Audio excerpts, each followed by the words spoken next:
유은정 저자의 상처받지 않고 끝까지 사랑하기. 프롤로그. 남몰래 어두운 밤을 보내는 이들에게 내가 뭐라고 이런 책을 써도 될까? 나보다 더 훌륭한 정신과 의사나 상담가도 많은데, 더구나 신학 공부도 많이 하고 영성도 훌륭한 분들이 얼마나 많은데 내가 크리스천을 위한 책을 쓴단 말인가. 이 책을 써보라는 제안을 받았을 때 정말 고민이 많이 되었다. 사실 서문을 쓰는 지금도 마찬가지다. 그 고민을 편집자와 심각하게 이야기하는 가운데 내 안에서 무언가 정리되기 시작했다.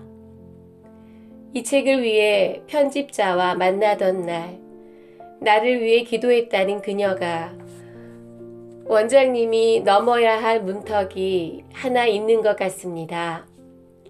그것이 무엇인지는 모르겠지만 그렇게 높아 보이진 않았어요.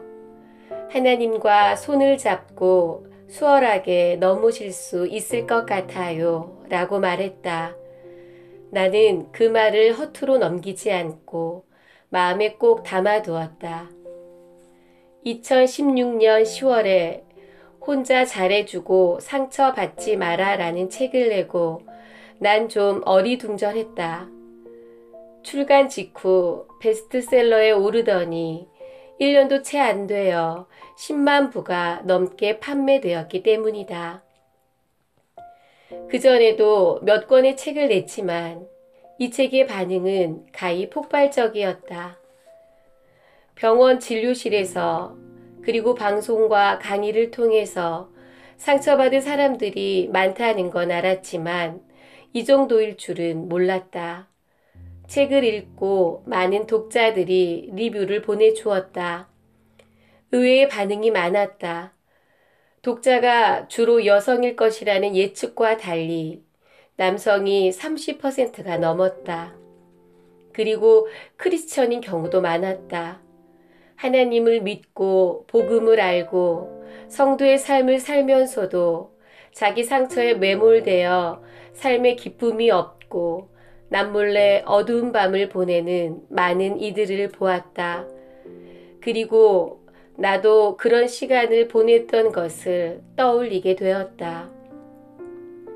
이 책을 준비하면서 사람의 귀에 듣기 좋은 위로가 아니라 하나님 말씀에 근거한 성경적 상담 이론에 집중하기로 결심했다.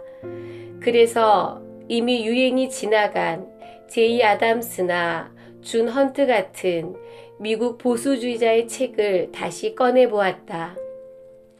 임상에서 상담하고 진료하는 전문가들은 이들의 이론을 구식이라고 여기고 프로이트나 메슬로가 주장한 인간 중심의 이론을 세련된 신식이라고 생각한다. 예를 들어 우울증이 심한 유부녀가 외도를 통해 사랑을 받아 우울감이 사라졌다면 상담자는 어떻게 반응해야 할까? 외도가 항우울제 역할을 했으니 권장할 것인가? 이는 미국이나 한국에서 여전히 논란이 되는 부분이다. 그러나 성경적 상담의 측면에서 생각하면 우울증은 하나님과 틈이 벌어져 생긴 것이라고 볼 수 있다. 그렇기에 당장 인간의 욕구 해결로 근본적인 치유가 되지 않는다. 그렇다고 내가 기존 상담학이나 정신의학을 결코 무시하는 건 아니다. 진단이나 상담 방식은 기존 방식을 따르되 말씀과 성령의 인도하심으로 변화받아야 속사람이 바뀐다는 게 내 전제이다. 그러나 대부분의 정신과 의사는 기존에 배운 학문에만 의지하라는 수련을 받아왔다. 그 결과로 성경이나 성령을 진료실 안에서 언급하는 것은 지극히 드문 일이 되었다. 내가 넘어야 할 문턱이 바로 이것이라는 생각이 들었다. 자기 부인의 문턱. 이 책을 쓰면서 이런 것들이 어느 때보다 깊은 고민으로 다가왔다. 그래서 심리학과 신학의 여러 관점과 이론을 찾아보았는데 너무 방대해서 그만 압도되고 말았다. 그러는 중에 성경 말씀을 보며 다윗이 물맷돌로 골리앗에게 나아갔듯이 나도 내 장점을 사용하면 되겠다는 생각이 들었다. 그러자 내 안의 두려움이 사라졌다. 아마도 내 물맷돌은 20여 년간 진료실에서 만난 사례들을 통해 내가 경험한 하나님의 치유를 접목시키고자 하는 간절함일 것이다. 너무 힘들어서 성경을 펴도 어디를 읽어야 할지 모르겠고 기도도 안 나오고 누구에게도 말하지 못할 때가 있다.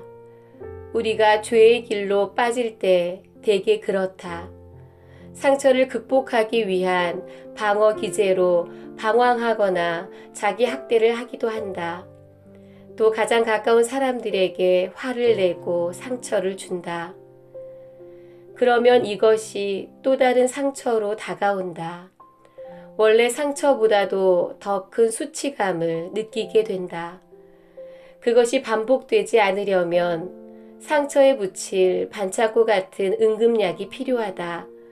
너무 급할 때 바로 사용할 수 있는 약과 처치 같은 책이 되기를 바란다. 하나님은 고통스러운 과정까지도 우리를 성숙하게 하는데 사용하신다. 하지만 자기 문제에만 갇혀서 황금보다 귀한 시간을 낭비하지 않길 바란다. 특히 20, 30대들이 그러지 않았으면 좋겠다. 나는 대학에서 강의할 때마다 이렇게 말한다. 나는 아프니까 청춘이라는 말이 싫습니다. 안 아픈 청춘일 수도 있으니까요. 상처에 갇혀 있으면 죄 가운데 빠지고 결국 하나님께 등을 돌리게 되기 때문이다. 나는 이 책이 예수 그리스도를 닮아가는데 방해가 되는 상처를 없애며 우리 내면의 어린아이가 다른 사람의 상처도 넉넉히 받아줄 수 있는 성인으로 성장하는데 도움이 되길 간절히 바란다. 또한 이 책이 크리스천뿐 아니라 아직 예수님을 모르는 분들에게도 작은 도움이 되었으면 좋겠다. 정신과 전문의 유은정 저자의 상처받지 않고 끝까지 사랑하기.